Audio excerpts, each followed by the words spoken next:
राम राम बोलने में क्या है? जय श्री राम बोल। जय श्री राम बोल। अरे बोल दे जय श्री राम। जय श्री राम। जय श्री राम बोल। মুসলমানদের আজকের এই করুণ অবস্থার জন্য মুসলমানরাই দায়ী। আমরা ঐক্য হারিয়েছি, বিভেদ সৃষ্টি করেছি এবং নিজেদের স্বার্থে একে অপরের বিরুদ্ধে অবস্থান নিচ্ছি। এখন নতুন করে পাকিস্তান আফগানিস্তান যুদ্ধ শুরু হয়েছে, যেখানে মুসলমানদের একে অপরের পাশে থাকার কথা ছিল, সেখানে চলছে ভাতৃঘাতী সংঘাত। আর এই বিভক্তির সুযোগ নিচ্ছে পশ্চিমা শক্তি ও ভারত। যতদিন পর্যন্ত না আমরা এই বিভেদগুলোকে দূর করে ইসলামী ঐক্যের পতাকার নিচে একত্রিত হব, ততদিন পর্যন্ত এই পরাজয় থেকে মুক্তি পাওয়া অসম্ভব। তালেবান সরকার বলেন তারা পাকিস্তানে প্রায় 58 জন সৈন্যকে হত্যা করেছেন। অন্যদিকে পাকিস্তান বলেন তারা আফগানিস্তানের 200 জন তালেবানকে হত্যা করেছে। এই যুদ্ধে চীন কেন আফগানিস্তানকে সমর্থন করছে এবং আমেরিকা কেন আবারও আফগানিস্তানে তাদের সৈন্য পাঠাচ্ছে?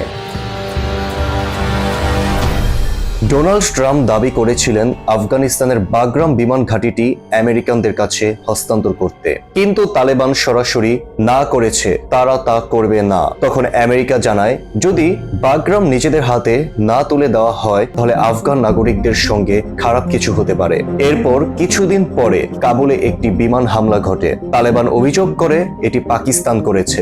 এখন প্রশ্ন হলো, এমন ঘটনায় পাকিস্তানের কি লাভ আছে? 2001 সালের হামলার পর যুক্তরাষ্ট্র দাবি করে যে তালেবান আফগানিস্তানে থাকা আল কায়দা নেতা ওসামা বিন লাদেনকে আশ্রয় দিয়েছে, যিনি 9/11 হামলার পরিকল্পনা করেন। এই ঘটনাকে কেন্দ্র করে মার্কিন যুক্তরাষ্ট্র আফগানিস্তানে তালেবান বিরোধী অভিযান শুরু করে, আর কয়েক সপ্তাহের মধ্যেই তালেবান সরকারের পতন হয়ে যায়। তারপর মার্কিনরা আফগানিস্তানের বিভিন্ন স্থানে, বিশেষ করে বাগরাম এয়ারবেস দখল করে নেয়। 2020 সালে ট্রাম্প প্রশাসন ও তালেবান দোহা চুক্তি স্বাক্ষর করে। 2021 সালে বাইডেন প্রশাসন আমেরিকান সেনা প্রত্যাহার করে নেয় এবং আগস্ট মাসে তালেবান আবার পুরো আফগানিস্তান নিয়ন্ত্রণ করে নেয়। বাগরাম এয়ারবেস ছিল যুক্তরাষ্ট্র ও ন্যাটো বাহিনীর অপারেশন সেন্টার। মার্কিনরা এটিকে শুধু একটি এয়ারবেস হিসেবে নয়, বরং একটি ইন্টেলিজেন্স হাব হিসেবে ব্যবহার করত। এখান থেকেই ড্রোন হামলার পরিকল্পনা, অন্যান্য দেশের উপর নজরদারি ও বন্দীদের জিজ্ঞাসাবাদ করা হতো।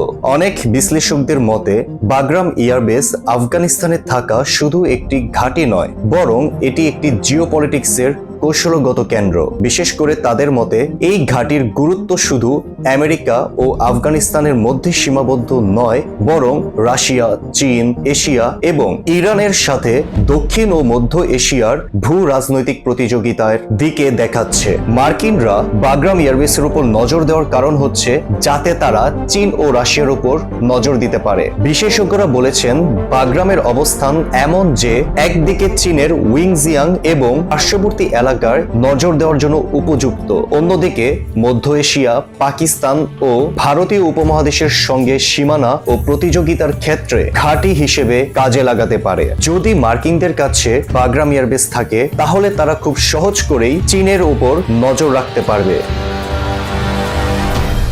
আফগানিস্তান ও পাকিস্তানের মধ্যে দ্বন্দ্ব এই প্রথম নয়, এর আগেও অনেকবার হয়েছে। 1947 থেকে 1949 সালে পাকিস্তান গঠনের পর আফগানিস্তান কাশ্মীর সমস্যায় পাকিস্তানের বিরুদ্ধে সমর্থন দেয় এবং সীমান্তে উত্তেজনা দেখা দেয়। 2000-এর দিকে আফগানিস্তানে তালেবান ও অন্যান্য গোষ্ঠীর কার্যক্রমের কারণে সীমান্তে পাকিস্তানি সেনাদের সঙ্গে আফগান স্থানীয় বাহিনীর ছোট ছোট সংঘর্ষ হয়েছে।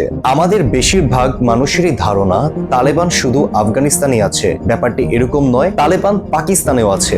আফগানিস্তানে থাকা তালেবানকে বলা হয় আফগান তালেবান এবং পাকিস্তানে থাকা তালেবানকে বলা হয় তারিখে তালেবান পাকিস্তান, সংক্ষেপে টিটিপি। মূলত দুটি আলাদা আলাদা গোষ্ঠী, তবে তাদের মধ্যে আংশিক সম্পর্ক রয়েছে। টিটিপি অর্থাৎ পাকিস্তানে যে তালেবানরা আছে তারাও চায় আফগানিস্তানের মতো পাকিস্তানেও তালেবানের শাসন প্রতিষ্ঠা করা। পাকিস্তানে থাকা তালেবানরা মনে করেন পাকিস্তানের সরকার অ-ইসলামিক নীতি অনুসারে দেশকে পরিচালনা করেন, তাই টিটিপি পাকিস্তানের সরকারকে দুর্বল করতে চায়। তাছাড়া পাকিস্তানের সরকার ও আর্মিকে নিয়ন্ত্রণ করে আমেরিকা, যেটা বাস্তব, আর আমেরিকার নির্দেশে কাজ করে পাকিস্তান সরকার ও আর্মি।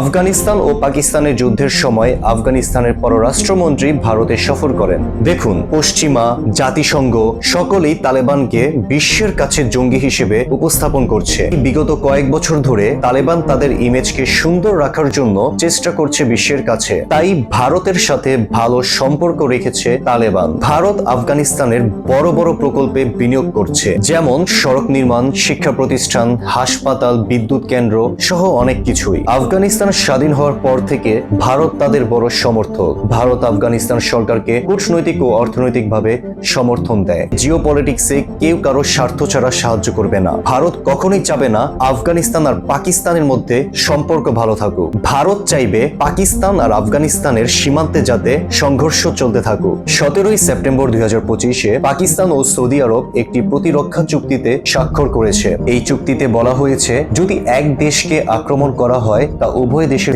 আক্রমণ হিসেবে গণ্য করা হবে। অর্থাৎ যদি পাকিস্তানের উপর হামলা করা হয় তাহলে এটা সৌদি আরবের উপরও হামলা করা হয়েছে বলে সৌদি মেনে নেবে। তাই পাকিস্তানকে সাহায্যের জন্য সৌদি যা যা প্রয়োজন তাই করবে। অনুরূপভাবে যদি সৌদি আরবে হামলা করা হয় তাহলে পাকিস্তান ধরে নেবে এটা তার উপর হামলা করা হয়েছে এবং সৌদির জন্য যা যা করা প্রয়োজন পাকিস্তান তাই করবে। এই চুক্তি দেখার পর ভারত সবচেয়ে চিন্তিত, কারণ যদি ভবিষ্যতে ভারত পাকিস্তানের উপর হামলা করে বা ভারত পাকিস্তানের মধ্যে যুদ্ধ হয় তাহলে কি সৌদি আরব ভারতের উপর হামলা করবে? তবে ভারত তার উত্তর পেয়ে গিয়েছে।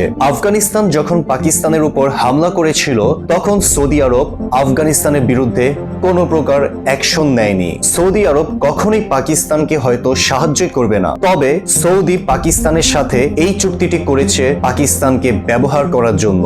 দেখুন, জিওপলিটিক্সে বন্ধু রাষ্ট্র বলতে কোনো কিছুই নেই। সৌদি আরব ইরান ও ইসরায়েলের আক্রমণ থেকে বাঁচার জন্য পাকিস্তানকে ব্যবহার করেছিল, কারণ পাকিস্তানের আছে নিউক্লিয়ার বোমা। মুসলিম বিশ্ব আজ যে সংকটে আছে তার মূল কারণ একটাই, আমরা একে অপরের শক্তি হিসেবে নয় বরং প্রয়োজন অনুযায়ী ব্যবহার করছি। যেই ঐক্যের সুর নিয়ে একসাথে বলা হতো এক মুসলিম দেশে আক্রমণ করা মানে সকল মুসলিম দেশেই আক্রমণ করা, এটি এখন শুধু কাগজে কলমেই সীমিত। আজ মুসলিম দেশগুলো একত্র হয়ে লড়াই করার বদলে একে অপরের সাথে লড়াই করছে। এই কারণেই আমরা ফিলিস্তিনের মতো নির্যাতিত জাতির ট্র্যাজেডি বারবার দেখছি।